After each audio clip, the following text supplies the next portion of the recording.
안녕하세요. 전기공학과 2022-732057 최재형 발표 시작하겠습니다. 1번 문제입니다. 메모리 반도체의 슈퍼사이클에 대해 먼저 설명드리겠습니다. 슈퍼사이클이란 원래 상품 시장 가격이 장기적으로 상승하는 추세를 의미합니다. 보통 20년 이상의 장기적인 흐름을 두고 일컫는 말로 수요가 폭발적으로 늘어나고 공급이 이를 따라가지 못하며 가격이 오르는 경우에 쓰이는 용어입니다. 반도체 슈퍼사이클이란 특히 PC나 스마트폰 등에 사용되는 D램 가격 상승을 지칭합니다. 즉, 메모리 반도체의 상승 사이클이 길고 강하게 특정 기간 동안 이어지는 현상을 말하며 보통 4년에서 5년을 지속기간으로 봅니다. 일반적으로 삼성전자의 D램 사업 이익률이 50%에 육박할 정도가 되면 빅사이클이라고 하며 이를 뛰어넘는 수준을 슈퍼사이클이라고 지칭합니다. 다음은 치킨게임에 대해 설명드리겠습니다. 치킨게임은 미국 젊은이들의 무모한 게임에서 유래되었으며 두 대의 자동차가 서로를 향해 돌진한 후 먼저 핸들을 돌려 위험을 피하고자 하는 사람이 패배하는 룰로 핸들을 돌리는 사람을 겁쟁이의 미국식 은어인 치킨으로 불렀기 때문에 치킨게임이라고 합니다. 메모리 반도체 치킨게임의 예로 삼성전자를 비롯한 전세계 반도체 업체들이 치킨게임을 벌였는데요. 1차 반도체 치킨게임은 1980년대 일본 반도체 기업들이 대대적으로 수요를 끌어올리며 가격을 낮추어 순식간에 D램 시장을 장악했습니다. 인텔이 D램 사업에서 철수하며 1차 치킨게임은 일본 기업이 승자가 되었습니다. 2차 치킨게임은 대만 기업들이 시장 점유율을 확대하려고 하였으나 2007년 글로벌 금융위기가 터지게 되면서 D램 수요가 급감하였습니다. 대만 기업들이 드램 감산에 들어갈 때 삼성전자와 하이닉스는 감산 없이 버텨 한국 기업이 승자가 되었습니다. 3차 치킨게임은 한국 기업들과 미국 마이크론, 일본과 대만까지의 각축전의 공급 과잉으로 인한 일본 D램 기업 엘피다가 파산하였습니다. 이후 시작된 반도체 슈퍼사이클에서 삼성전자와 SK 하이닉스는 매년 수십조 원의 영업이익을 올렸습니다. 각 업체는 시장 점유율을 높이기 위해 손해를 감수하면서 치열하게 반도체 가격 인하에 나섰고 타 업체들이 줄줄이 항복함에 따라 삼성전자는 반도체 시장에서 최후의 승자가 될 수 있었습니다. 다음은 향후 슈퍼사이클 진행 예측입니다. 이 사진은 삼성에서 발표한 자율주행차에 적용될 차량 반도체입니다. 대한무역투자진흥공사에서는 현재 시판되는 일반 자동차에 탑재되는 반도체 수는 약 200개에서 300개지만 운전대를 잡을 필요가 없는 레벨 3 이상의 자율주행차는 2000개 이상의 반도체가 필요할 것으로 전망됐다고 발표하였습니다. 위표를 보시면 오토모티브 반도체 시장 규모가 커질 것으로 예상되는 것을 확인하실 수 있습니다.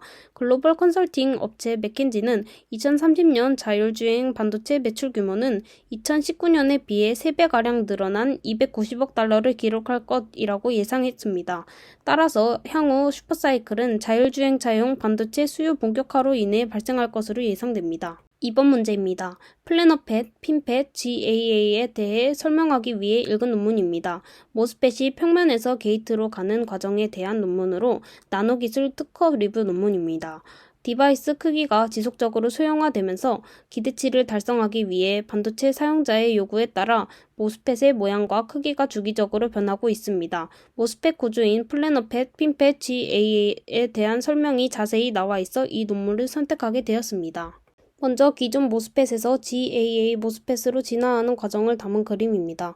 기술이 발전하면서 모스펫 구조가 진화하였는데요. 기존 모스펫에서 더블 게이트, 트리플 게이트, 핀팻, 나노시트, 포크시트, GAA 모스펫입니다. 보통 반도체의 기본 구조 플래너팻부터 설명드리겠습니다. 게이트의 볼테이지가 가해지면 옥사이드를 넘어 서브 쪽에 채널을 형성하여 그 채널을 통해 소스 드레인 간 커런트를 흐르게 해주는데 여기서 게이트의 전압을 VT를 기점으로 온-오프에 따라 커런트를 흘려주고 안 흘려주도록 컨트롤하는 것이 중요합니다. 하지만 집적도가 높아지며 소스 드레인 간의 거리가 점점 가까워지면서 누설 전류가 발생하게 되었습니다. 그러면서 나온 것이 핀팻인데요. 핀팻은 게이트가 소자 채널의 전체 3면을 덮는 약 22나노미터 기술에서 상업적으로 통용되는 비평면 구조를 갖는 트라이게이트 트랜지스터입니다. 실리콘 기반 위에 설계된 드레인과 소스가 마치 핀과 같은 구조로 보이기 때문에 핀팻이라는 용어가 붙여졌습니다. 채널 주위에 게이트를 패키징하면 게이트 제어 가능성이 확장되어 단채널 효과도 감소합니다. 시뮬레이션을 통해 10나노미터 길이의 핀팻 가능성 확인 후 제작되었습니다. 이러한 유형의 핀팻은 고전적인 CMOS에 비해 더 빠른 스위칭 비율과 더 높은 전류 밀도 속도와 같은 더 큰 결과를 제공하며 몇 가지 문제도 해결되었습니다. 핀펫은 극자외선 리소그래피 공정을 통해 나노전자 및 7나노미터 기술 분야에서 중요한 발견 중 하나이며 연구자들은 무어의 법칙을 5나노미터까지 완전히 확장할 수 있는 가장 재능 있는 기술이라고 믿고 있습니다. 그러나 5나노미터 스케일링을 넘어가면 핀펫의 작동이 불가능한 조건이 만들어집니다. 핀펫의 특징은 채널이 사면이 모두 얇은 반도체로 둘러싸여 있고 나중에 몸체처럼 작동하는 것과 같은 것입니다. 핀펫의 외면 확장을 위해 다시 많은 개발이 진행되고 있습니다. 모토로라, IBM 및 AMD와 같은 실리콘 칩 제조업체는 이중 게이트 기술 개발을 위해 핀펫을 사용하고 있으며 인텔이 사용한 핀펫을 만들기 위해 이중 게이트 대신 트리플 게이트로 돌아갈 예정입니다. 핀펫은 다양한 게이트에도 불구하고 핀 기반의 멀티 게이트 전자 트랜지스터 설계를 설명하는 데 어느 정도 예외적으로 작동하고 있습니다. 위 6번 그림은 시뮬레이션된 핀펫 구조입니다. 핀펫은 반도체 기판과 함께 반도체인 핀과 핀을 덮는 게이트가 있는 멀티 게이트 모스펫 구조입니다. 핀은 각각 기판과 단단히 결합된 하단 영역을 가지고 있어 기계적 지지력을 향상시킵니다. 상단 핀과 하단 핀 사이에는 수직으로 길쭉한 소스 및 드레인 영역도 존재합니다. 그림 7은 핀펫 구조인데요. 그림 7에 표시된 것처럼 구조의 저련성을 부여하기 위해 유전체 영역도 존재합니다. 다음은 GAA입니다. 게이트 올 어라운드 모스펫을 줄여서 GAA 모스펫으로 알려져 있습니다. 게이트 재료가 채널 영역을 모든 면에 둘러싸는 서라운드 게이트 트랜지스터라고 합니다. 설계에 따라 GAA 모스펫은 4개의 작동 게이트를 가질 수 있습니다. GAA 모스펫은 채널의 사면에서 채널을 둘러싸고 있는 게이트를 제외하면 핀펫과 유사한 구조로 기술 노드가 내려갈수록 기본 조건인 채널에 대한 제어성이 좋아지는 것을 확인할 수 있습니다. 그림 9번은 절단면이 있는 원통형 GAA 모스펫이고 그림 10번은 단일 금속 및 다중 금속을 사용한 원통형 GAA 모스펫입니다.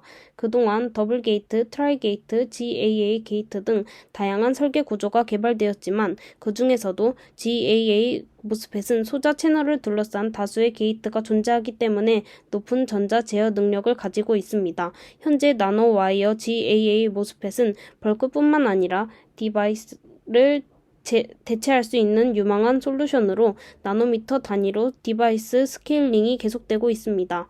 GAA 모스펫의 가장 큰 장점은 게이트 도체와 물리적 현상 채널 사이에 강력한 전기적 결합을 제공하여 표준 평면형 모스펫에 비해 단채널 효과와 서브 인계값 누설을 현저히 감소시킨다는 것입니다. 나노와이어 전개 효과 트랜지스터를 제작하는 방법에는 나노와이어의 형성이 포함됩니다. 그림 11은 GAA 원통형 나노와이어 구조입니다. 무어의 법칙을 지키기 위한 지속적인 다운 스케일링으로 여러 리서처에 의해 다양한 구조로 제안되었습니다. 마지막으로 차세대 반도체 개인 아이디어 참고 논문입니다.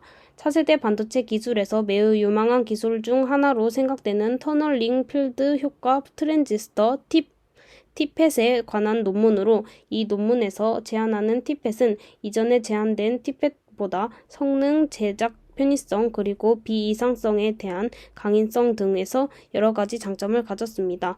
또한 시뮬레이션 과정을 통해 가상의 제작 과정을 통해 논문에서 사용된 티펫의 구조는 실행 가능하고 편리하게 실현될 수 있음을 알 수 있어 이 논문을 참고하게 되었습니다. 먼저 사진을 통해 글로벌 티펫 시장은 차세대 사물 인터넷 장치를 위한 선도적인 미래 트랜지스터로서 티펫에 대한 수요 증가로 인해 성장을 목격할 수 있는 것으로 추정되는 것을 알 수 있습니다. 1번 그림은 차세대 반도체로 예상되는 수직형 NCDL 티펫의 단면도입니다. 이 구조에는 2개의 클래딩 층이 있어 내부 게르마늄 소스 영역에 홀을 유도하고 제작 과정의 복잡성을 줄이기 위해 N+ 실리콘 드레인 영역이 구조 상단에 적층됩니다. 채널 영역의 재료는 실리콘입니다. 도핑되지 않는 터널링 접합 소자로서 N+ 드레인과 클래딩 층을 사용하므로 이를 NCDL 티펫이라고 합니다. 이번 그림은 NCDL 티펫 구조의 제조 공정 단계입니다. 3번 그림은 재현된 시뮬레이션 곡선과 측정된 티벳의 전달 특성 곡선이 잘 일치하는 것을 통해 모델과 설정이 장치 동작을 정확히 모사하고 있다는 것을 알 수 있습니다. 이 논문에서 소개하고 있는 수직 구성에 도핑되지 않는 터널링 이중 접합과 N 플러스 드레인 영역으로 구성된 티벳은 터널링 인터페이스에서 게르마늄 실리콘의 이중 접합을 사용함으로써 실리콘 기반 토핑되지 않은 티벳보다 더 견고합니다. 가상 제작 공정을 통해 실행 가능하고 편리한 방식으로 구현될 수 있음을 확인하였고 고도로 확장 가능한 소자이며 결함이 존재하는 상황에서도 전통적인 도핑되지 않는 티벳보다 높은 AC 성능을 제공합니다. 드레인 영역에서 N 플러스 도핑을 사용하면 열 예산을 증가할 수 있지만 게이트 드레인 병렬 용량을 효과적으로 감소시키고 제작 단계를 줄 수 있습니다. 또한 유도 금속도 대신 고도로 도핑된 클래딩 층을 사용함으로써 실라이드 형성에는 더 이상 문제가 되지 않습니다. NCDL 티벳이 전력 소모가 적은 SRAM을 설계하는 등 고성능 응용에 적합한 주목할 만한 차세대 반도체의 형태라고 생각됩니다.